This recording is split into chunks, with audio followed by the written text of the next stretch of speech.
안녕하세요. 저는 중학교 다니는 아이를 키우고 있는 40대 여자입니다. 지금까지 15년 가까이 결혼 생활하면서 남편과는 큰 문제 없이 살았습니다. 아이도 공부 열심히 하고 지금까지 크면서 큰 말썽 없이 말도 잘 듣고 기억나는 사건 사고 없이 15년을 지냈어요.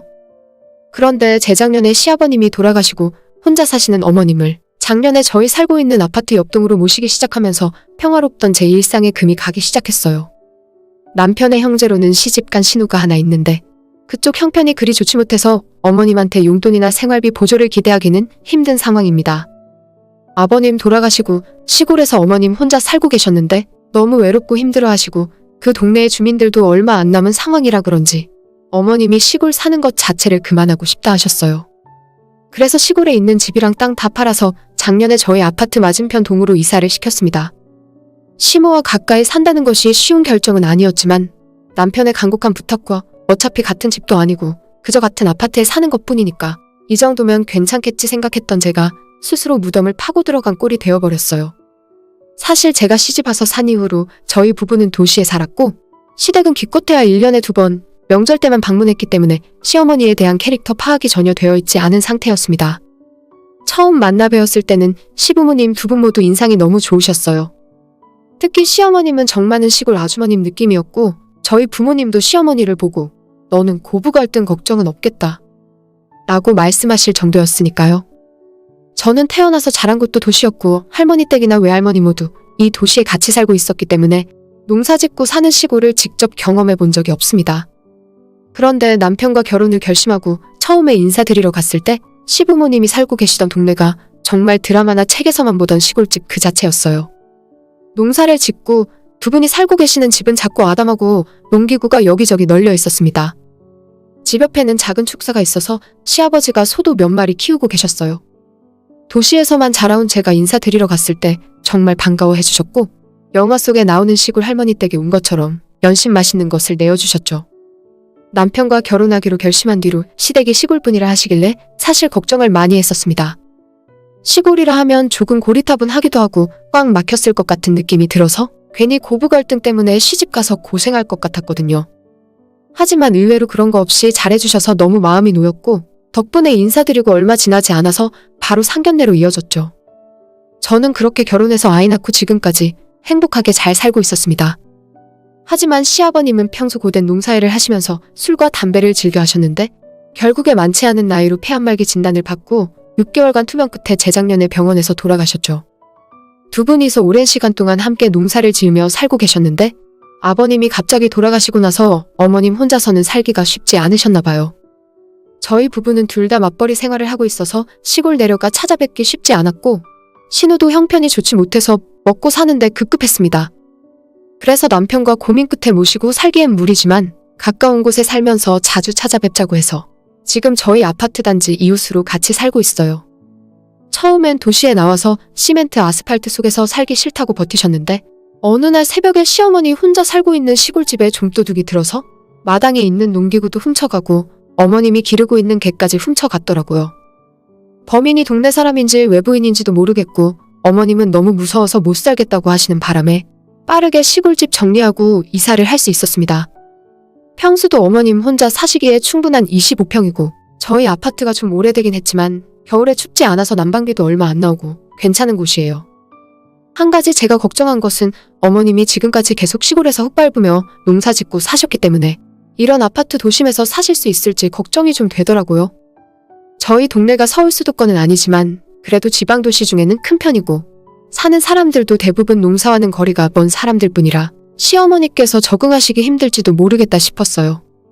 초반에는 남편이랑 제가 시간 날 때마다 들러서 모시고 다니기도 하고 그동안 치료를 미루고 있었던 어머님 무릎이나 치아 치료를 위해 병원에 자주 다녔습니다. 그때마다 항상 나는 여기 사는 것이 너무 어색하다. 아파트는 높아서 현기증 난다. 라고 하시던 어머님이셨는데 그래도 몇 달 지나니까 적응하시고 잘 지내시는 것 같더라고요. 몸 아픈 곳도 치료가 되셨는지 다시 예전처럼 활력도 되찾으시고 집에만 들어앉아 있으면 병날 것 같다면서 자주 운동하러 밖으로 다니시더라고요. 처음에 이사 왔을 때는 길도 모르겠고 어지럽다면서 집에만 계시길래 걱정했었는데 그래도 밖으로 마실 나가시면서 노인정에서 사람들도 만나시길래 안심하고 있었습니다.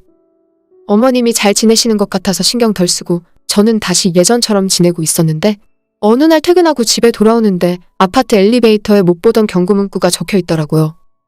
아파트 화단이나 주변 공터에서 농사 짓지 말라는 소리였는데 그걸 보면서 저는 설마 하는 생각이 들었지만 그래도 우리 시어머니는 아니겠지 생각하고 그냥 넘어갔어요. 하지만 세상에 좋지 않은 예감은 꼭 틀림없이 맞더라고요.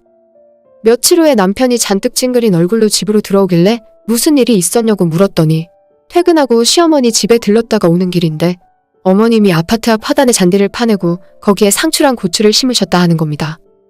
다른 주민들의 항의도 들어오고 경비 아저씨까지 오셔서 당장 원상복구시키라고 했는데 어머님이 잔뜩 화가 나셔서 아파트 주민들이랑 엄청 싸우셨나 봐요. 남편이 1층에 사는 주민분께 사과하고 경비원 분들에게도 찾아가서 사과를 하고 왔다는데 문제는 시모가 절대 말을 듣지 않는답니다. 어차피 빈 땅이고 아무것도 안 하는 땅인데 자기가 상추랑 고추 몇 개 심은 것이 뭐가 문제냐면서 끝까지 사과하지 않고 농작물도 계속 키운다고 우기셨대요. 저는 살면서 이런 일은 들어본 적도 없고 어떻게 여러 사람이 같이 사는 아파트 단지에서 혼자 농사를 지을 생각을 하셨는지 모르겠더라고요. 상식밖의 행동에 남편도 진땀을 뺐고 어머님은 끝까지 자진철거를 하지 않으셨죠. 한 달 가까이 싸움이 이어지고 나서 아파트 관리사무소에서 몇 번 경고를 한 후에 어머님의 농작물을 강제로 철거하면서 끝이 나고 말았습니다. 어머님은 끝까지 본인이 뭘 잘못했냐고 화를 내셨고 농작물이 뽑혀나가는 날에는 죄 없는 경비 아저씨들에게 욕을 하고 완전 난리도 그런 난리가 없더라고요. 제가 지금까지 결혼하고 이 아파트에서 아이 낳고 살면서 단 한 번도 이웃과 마찰이 있거나 경비 아저씨분들이랑 언성 높인 적이 한 번도 없었는데 정말 너무 창피했어요. 솔직히 싸움하실 때도 저는 끼어들고 싶지 않아서 남편만 내려보내서 어머님 좀 말리라고 이야기했던 적도 많습니다. 어쨌거나 어머님이 심으신 것들 전부 강제 철거 당하고 이제는 농사 안 짓겠지 생각했는데 나중에 보니 집 근처에 건물이 지어지기 전 빈 땅에서 또다시 뭔가를 심고 계시더라고요. 분명히 주인이 있는 땅이고 얼마 후면 건물 올라갈 것 같은 곳인데 어머님께서는 그냥 땅이 비어서 놀고 있는 꼴을 못 보시겠나 봐요. 어차피 우리 아파트 안에 있는 것도 아니고 나중에 공사 시작하면 철거될 것이 뻔한 일이라 거기부터는 그냥 제가 신경 쓰지 않기로 했습니다. 하지만 그게 끝이 아니었어요. 어느 날 퇴근하고 집에 돌아오는 길에 경비 아저씨가 분리수거를 하고 계시길래 평소처럼 안녕하세요. 인사를 드리고 아파트 현관으로 들어가려는데 갑자기 아저씨께서 저를 불러 세우시더라고요. 저기요, 요 앞에 307동 혼자 사는 할머니 댁 며느리분 맞으시죠? 우리 시어머니가 또 무슨 사고를 쳤나 가슴이 철렁하고 내려앉았습니다. 순간 모르는 척 아니라 하고 싶었지만 지난 고추농사 사건도 있고 해서 이미 우리 아파트의 유명인사가 되어버린 상황이라 도망칠 수도 없더라고요. 결국 어쩔 수 없이 맞다고 대답했더니 마침 잘 만났다면서 저한테 줄 것이 있다고 잠깐 같이 좀 가자고 하셨습니다. 그렇게 영문도 모른 채 경비 아저씨를 따라서 도착한 곳은 정문 경비실 앞이었고 냉동실을 열더니 제게 검은 비닐봉투 하나를 건네주셨어요.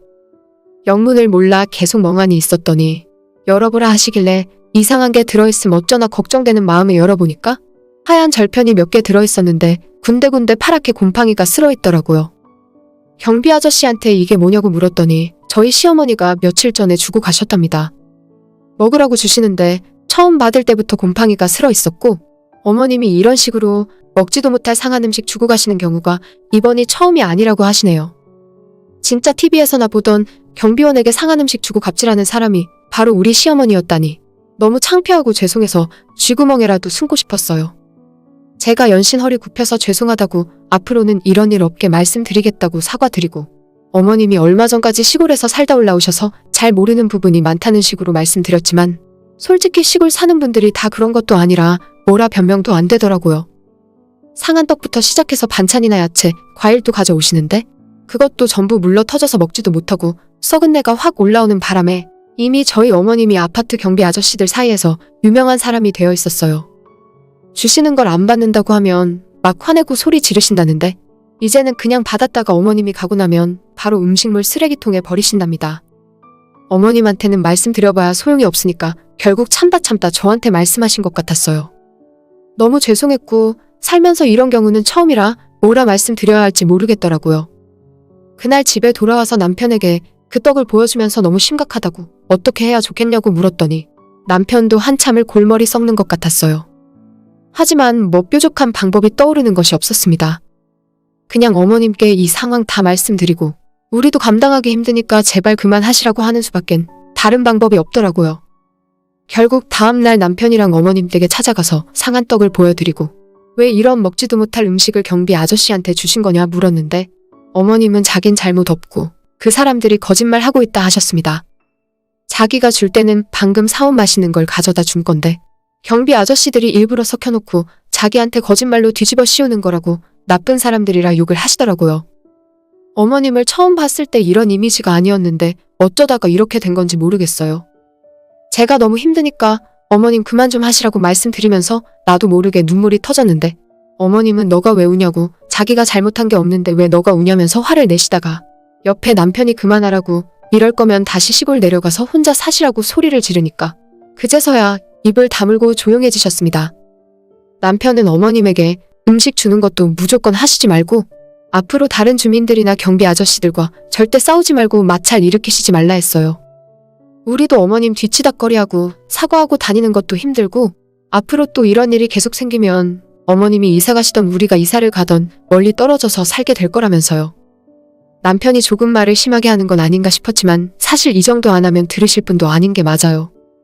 결국 어머님이 알겠다 하시고 앞으로는 경비 아저씨들이랑 이야기도 안 나누겠다고 확답을 받고 저희도 어머님에게 더 신경 쓰기로 하고 돌아왔습니다.